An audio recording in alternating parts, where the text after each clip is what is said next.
Fait numéro 1. La première mention d'un parapluie remonte à l'Égypte antique, en 2450 avant Jésus-Christ. Fait numéro 2. L'alphabet morse n'est apparu qu'au début du 19e siècle. Fait numéro 3. Les animaux avaient inventé ces deux choses bien avant nous, parce que leur vie en dépendait. Commençons par les chameaux. Les chameaux sont des animaux assez singuliers, et j'en ai déjà parlé dans plusieurs autres vidéos. Mais ils ne cessent jamais de m'étonner. Regardez ce chameau, d'un peu plus près. Encore un peu. Vous voyez ça? Il y a de drôles de bosses sur ses genoux qui ressemblent à des cales? Oui, c'est bien des cales, aussi bien sur les pattes avant que sur les pattes arrière. Mais quand on y pense, avoir des cales sur les pattes est normal, pas vrai? J'en ai tous les étés. Mais qu'en est-il des cales sur le ventre? Ça, c'est vraiment bizarre. Juste en dessous de la cage thoracique des chameaux, on peut voir une plaque dure qui touche le sol lorsque l'animal est couché. C'est comme une 5e patte, quelque chose comme ça. Aucun poil ne pousse dessus, donc c'est un peu comme un cal, mais à l'endroit le plus improbable qui soit. Et pour une raison ou une autre, ce cal a la forme d'un cœur. Voilà une bonne idée de carte pour la Saint-Valentin. Ne me remerciez pas. Puis j'ai brusquement réalisé, j'y comprends rien. D'où viennent les cales sur les genoux des chameaux? Parce que je comprends comment ça apparaît sur les pieds, mais sur les genoux, les chameaux ne marchent pas sur les genoux, à moins que... Eh bien si, les chameaux se mettent à genoux pour escalader les dunes, et ils sont si habiles qu'on dirait qu'ils font ça tout le temps.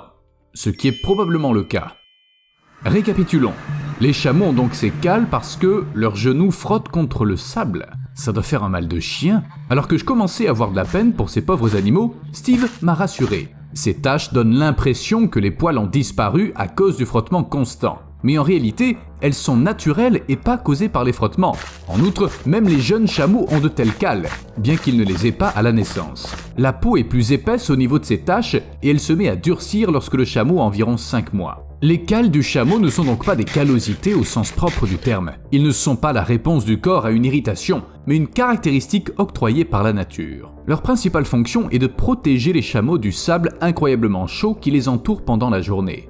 Si vous avez déjà été à la plage par une journée très chaude, vous savez que le sable peut être vraiment brûlant. Imaginez maintenant que vous vous trouvez dans un désert où la température ambiante est incroyablement élevée et que le sable sous vos pieds se transforme en une poêle à frire chauffée au rouge. Leurs pieds, leurs genoux et leur ventre calleux aident les chameaux à éviter de se brûler lorsqu'ils se déplacent, qu'ils se reposent ou qu'ils touchent le sable avec leur postérieur en forme de cœur. Et quand je dis que le sable est tel une poêle à frire chauffée au rouge, je suis sérieux. Pendant la journée dans le Sahara, la température du sable peut facilement atteindre 80 degrés Celsius. Et c'est même pas un record. Une température du sable de 83,5 degrés Celsius a été relevée dans la ville de Port-Soudan. Une personne non habituée qui errerait pieds nus comme les chameaux éprouverait une sensation très désagréable. Par une journée assez chaude dans le désert, on peut même faire frire un œuf. On fait de telles expériences dans la vallée de la mort en Californie. Le processus, bien sûr, prend du temps. Il faut laisser la poêle sous le soleil brûlant pendant quelques heures. Quant à l'œuf, eh bien, il n'est pas vraiment frit, plutôt cuit comme au four. Pour être honnête, je sais pas si on peut mener de telles expériences dans le Sahara, mais la température de ce désert est certainement suffisante pour se préparer un bon petit déjeuner. Et c'est quoi ça? Ah, je vois. Voici l'écureuil de terre du Cap. Cet animal vit dans les régions arides du sud de l'Afrique, il est donc habitué à la chaleur, à tel point qu'il est actif pendant la journée, bien qu'il creuse des trous pour se protéger du soleil brûlant. Et des prédateurs, bien sûr. Mais ces énormes habitations douillettes, dotées de dizaines d'entrées, n'empêchent pas les écureuils de terre de passer la plupart de leur temps à la surface à la recherche de nourriture. Ils résistent à la chaleur grâce à leur queue. Je suis sérieux. Dès que la température dépasse 40 degrés Celsius, les écureuils tournent le dos au soleil et lèvent la queue. De cette façon, elles forment une sorte de parasol portable en peluche. Les chercheurs ont estimé que l'ombre fournie par la queue réduit la température de plus de 5 degrés Celsius et permet aux écureuils de passer 2 fois plus de temps à la surface. Tout ça grâce à leur queue. Imaginez si on pouvait faire la même chose. Il y a toutefois un problème. Cette étude a été publiée en 1984 et depuis la science a fait de nombreux progrès. En 2008, les scientifiques ont fait de nouvelles recherches sur l'écureuil de terre du Cap, mais en utilisant la technologie moderne. Ils ont mesuré la température non pas sur des mannequins, mais sur les écureuils eux-mêmes à l'aide de capteurs implantés. Il s'est avéré que le fait de relever la queue n'abaisse pas la température du corps, elle continue même d'augmenter. Mais alors, quel intérêt? C'est seulement pour profiter d'un super parapluie en peluche? Eh bien, les scientifiques suggèrent que la queue aide à réduire l'exposition aux radiations solaires lors des journées particulièrement chaudes. Après tout, la lumière du soleil a d'autres conséquences que l'augmentation de la température. Bien sûr, je préfère la théorie de l'utilisation de la queue comme ombrelle, mais on verra bien ce que la science aura à dire dans 10 ans. Assez parlé des déserts, il est temps de se plonger dans les eaux froides du nord de l'océan Atlantique où vit le hareng. Contrairement à la plupart des poissons, il a une excellente ouïe. Et puisque le hareng peut entendre, il utilise sûrement des sons pour communiquer. En effet, il émet une variété de sifflements et de bruits sourds, mais les scientifiques n'imaginaient pas que le hareng faisait ça avec son anus. Lorsque le poisson est effrayé, il libère souvent des bulles de cette manière. L'air est expulsé de la vessie natatoire et ce processus génère des tics rapides et répétés. Ça ne se produit que la nuit. Peut-être que pendant la journée, le poisson se sentirait gêné de le faire. D'accord. En fait, c'est comme ça que les harengs communiquent dans l'obscurité. Et c'est ainsi que des bancs entiers de poissons peuvent échapper à leurs prédateurs sans même les voir. Des sons différents correspondent à des instructions différentes. Un peu comme du morse version poisson pour les cas d'urgence. Ça veut dire que le hareng communique en pétant? Peut-être. Jusqu'à présent, les scientifiques n'ont pas réussi à déchiffrer ce code, mais les eaux profondes abritent un tas de créatures étranges. Et si vous pensez qu'étudier les P des harengs est ridicule et pas très scientifique, voici une info pour vous. Une fois, les poissons ont failli déclencher une guerre. Imaginez à quel point ils seraient surpris s'ils l'apprenaient. Cette histoire s'est passée en 1982. Un fâcheux incident impliquant un sous-marin convainquit la Suède que l'Union soviétique tentait de s'infiltrer dans ses eaux. Or, au même moment, les militaires ont commencé à capter des sons étranges sous la surface. À leur place, vous auriez pensé quoi? Ce doit être l'ennemi. Plusieurs sous-marins, bateaux et hélicoptères suédois ont recherché l'une des sources de ce bruit pendant 1 mois, mais ils n'ont rien trouvé. C'est arrivé à nouveau, et encore, et encore, et encore. Pendant plus de 10 ans, les militaires ont continué à écouter, mais sans parvenir à comprendre ce qui produisait ces sons étranges.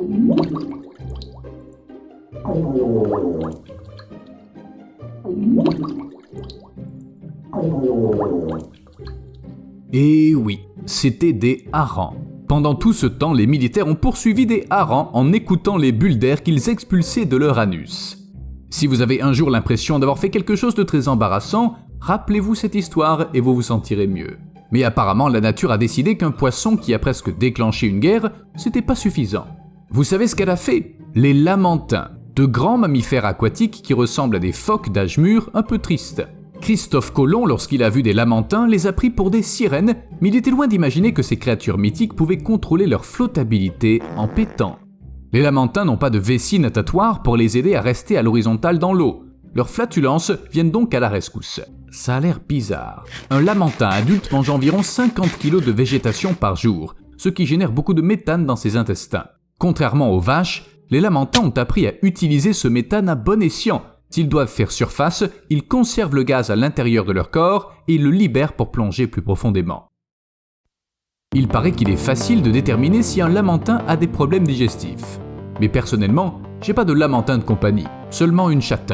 Tiens, qu'est-ce qu'elle a au ventre?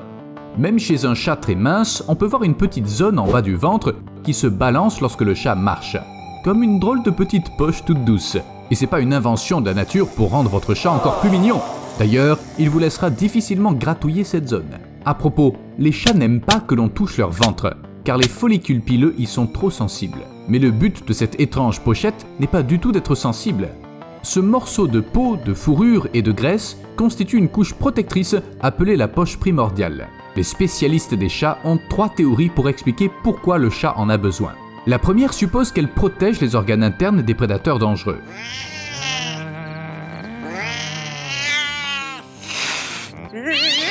Lorsqu'il faut se battre, la poche sert de bouclier supplémentaire entre les griffes ou les crocs et les entrailles du chat. La deuxième théorie dit que la poche permet au chat de se déplacer plus rapidement. Elle semble s'étirer pendant la course, ce qui procure à l'animal davantage de souplesse et la capacité de se déplacer plus loin à chaque saut. Ça aide probablement à échapper aux prédateurs et à attraper des proies. Mais j'admets que je comprends toujours pas comment c'est censé fonctionner. J'observerai ma chatte pendant qu'elle chasse Steve. Ça m'aidera peut-être à comprendre.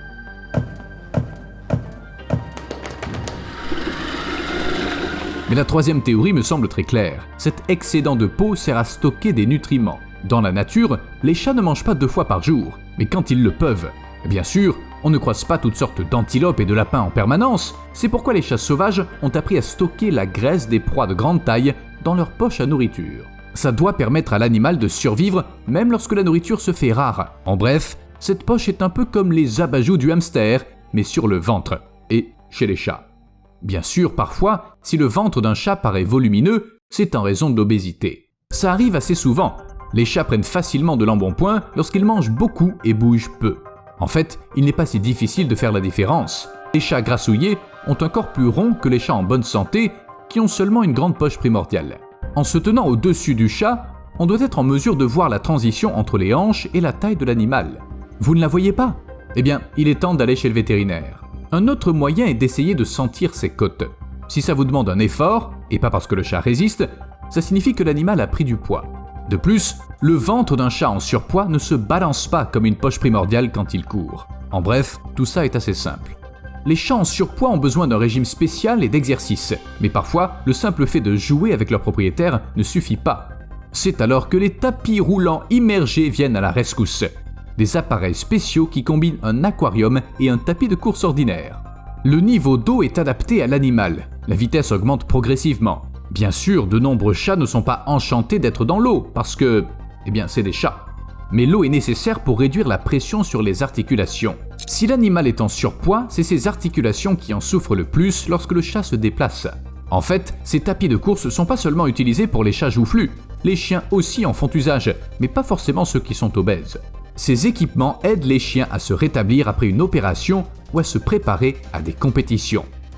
A plus.